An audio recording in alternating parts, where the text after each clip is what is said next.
Empire and Imperialism at the London School of Economics.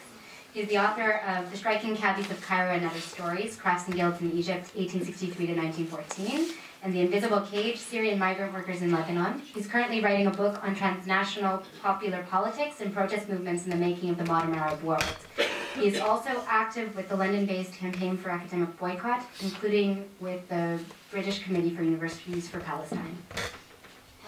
Yeah, thank you very much. And thanks for organising this event, which I thought was very well set up and promised to be a discussion where people could have an exchange of views rather than, can you hear me? Rather than a shouting match, and you know, I think that's wonderful that we can participate in that. So, okay, there's an awful lot to say about the boycott and divestment sanctions movement, which has only been with us for 6 or 7 years, but I wanted to just pick one example, which has been some of the campaigns that surrounded the Veolia multinational company.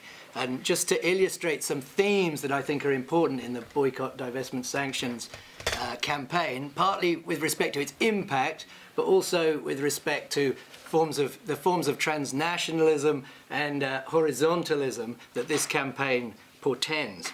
So just to, you know, I've only got about 5 minutes, so what happened in 2009 vis-a-vis the multinational company Veolia, which had been building railways connecting Jerusalem to settlements in the occupied Palestinian territories.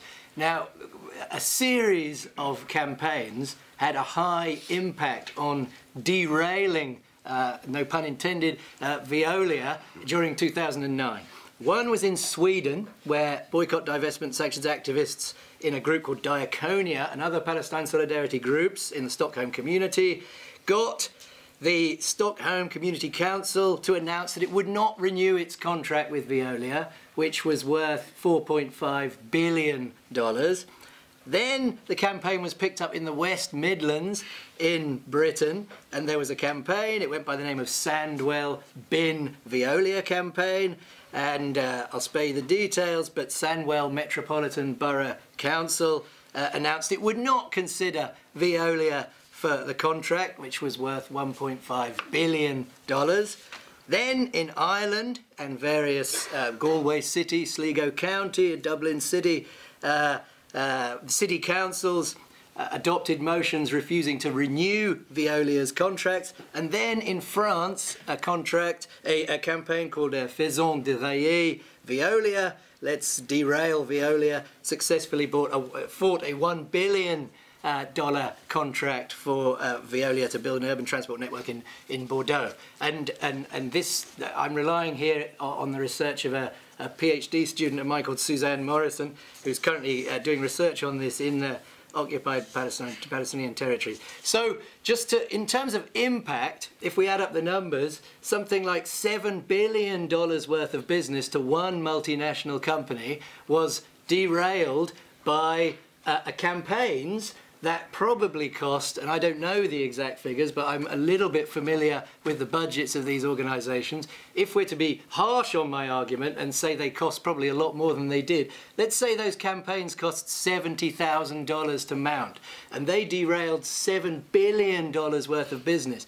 Well, that means that $1 spent on a campaign had a result of $100,000 in terms of its ability to shift business. So it's a ratio of 100,000 to 1 in terms of the relatively puny resources of activists in the face of concentrations of transnational capital which they face, which is one way of paying some attention to how, if we look at the objective structures of power in the transnational sphere, they may, if you just simply add up the numbers, they may look sometimes a lot more formidable than they actually are in terms of the relatively small resources of campaigns that can work to make a relatively huge impact on them.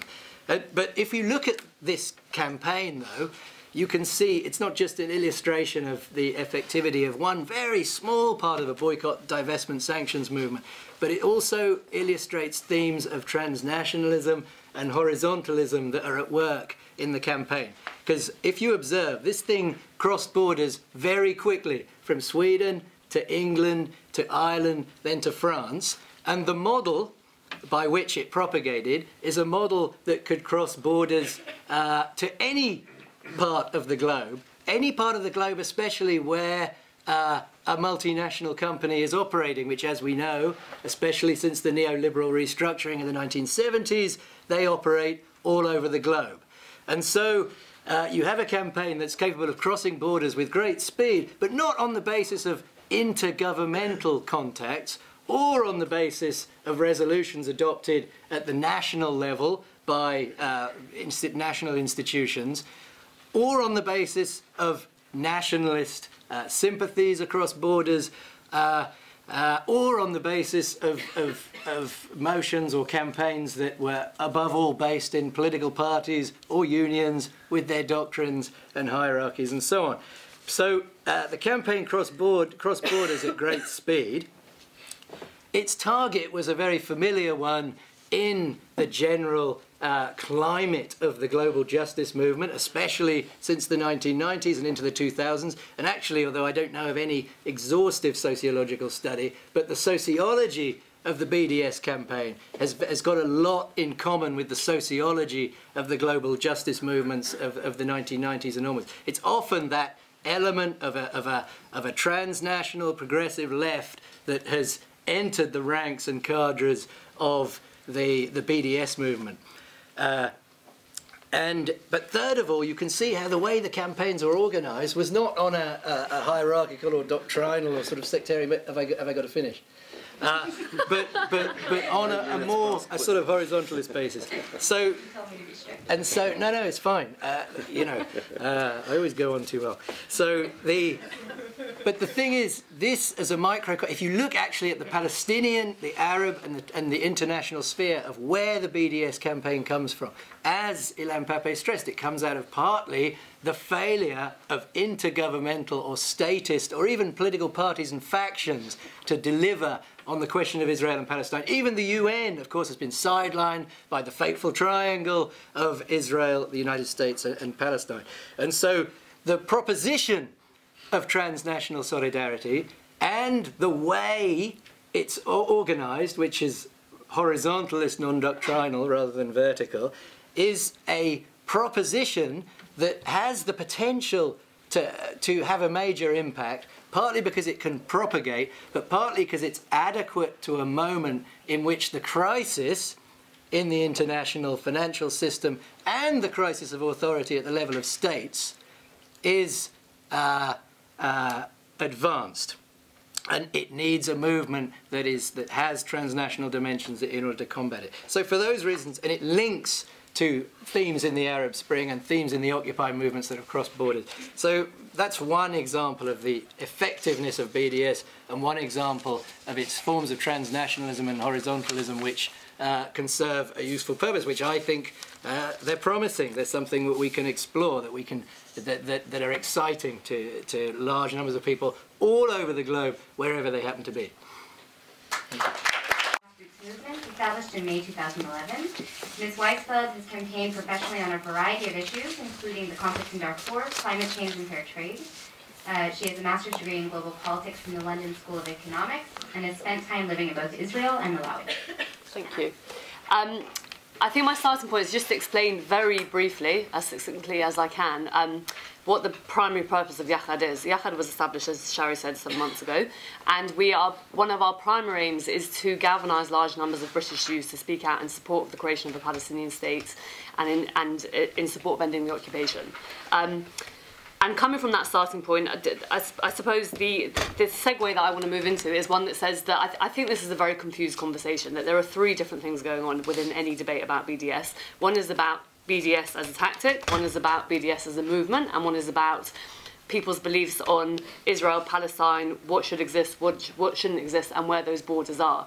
In that context, my understanding of this debate is actually about the BDS movement. And the movement has 3 aims, and I just want to briefly go through them and talk about whether I think the boycott can be effective or should be effective in achieving any of them. So the primary one, ending the occupation. My analysis is that just because you have more of something doesn't mean it's effective. So there might be more BDS today than there was three years ago. It might be growing. I would suggest that the occupation is not getting any better. It's in fact getting worse. And just to illustrate that, in 2005, and these are stats that don't include East Jerusalem, there were 247,000 settlers in the West Bank, and today there are 310,000.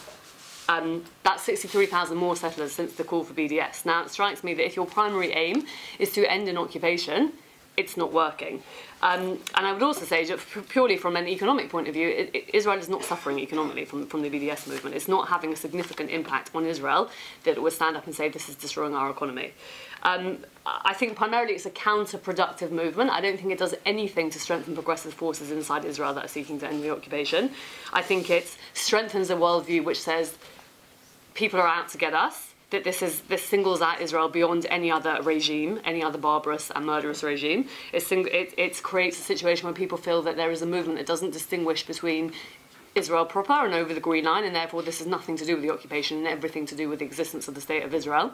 It creates a feeling amongst sort of in the academic sphere that actually the one place on earth where intellectual freedom and sort of the freedom of ideas is not allowed is inside Israel, and at best suggests that at worst a full blanket boycott of academia is fine, and at worst some sort of McCarthyite, let's sniff out the good academics from the bad academics, and let's decide based on their political persuasions who we get to speak to and who we don't speak to. Now, I'm not sure who gets to be the judge of who's got the best politics, but it strikes me that there is no other place in the world where academics have to be held accountable for their government's actions, and that freedom of thought should preclude anything.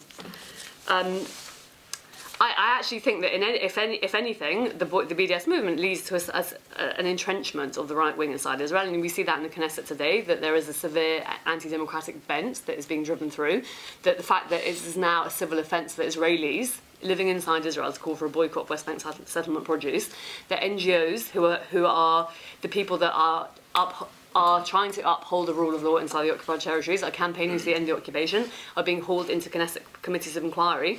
The BDS movement provides the right wing in Israel with manna from heaven to continue with a set of policies which are doing everything to undermine the possibility of peace. And I think that the irony of the situation is that if you genuinely believe, and I question this view entirely, but if you genuinely believe that the onus of responsibility in this conflict lies 100% with Israel, then I'm afraid it's Israelis' hearts and minds that you've got to change. And the BDS movement is doing far from that. It's doing quite the opposite, which is that it's telling them that we have no partners, people outside of Israel don't understand what's going on here, and therefore we will carry on doing what we were doing before, and we'll do it a little bit worse. And I think that the current political establishment is a prime example of that. As an aside, BDS also shuts down freedom of debate amongst people who are on the cutting edge of critical discourse inside Israel. So, to give you an example, I don't know if people have been following, but an award was just given at the Sundance Festival, film festival, to a man who's just created a documentary film called The Law in These Parts, which is about military courts inside Israel. Now, that film is gaining quite some traction inside Israel. I would question quite seriously whether it would if there was a boycott against the filmmaker.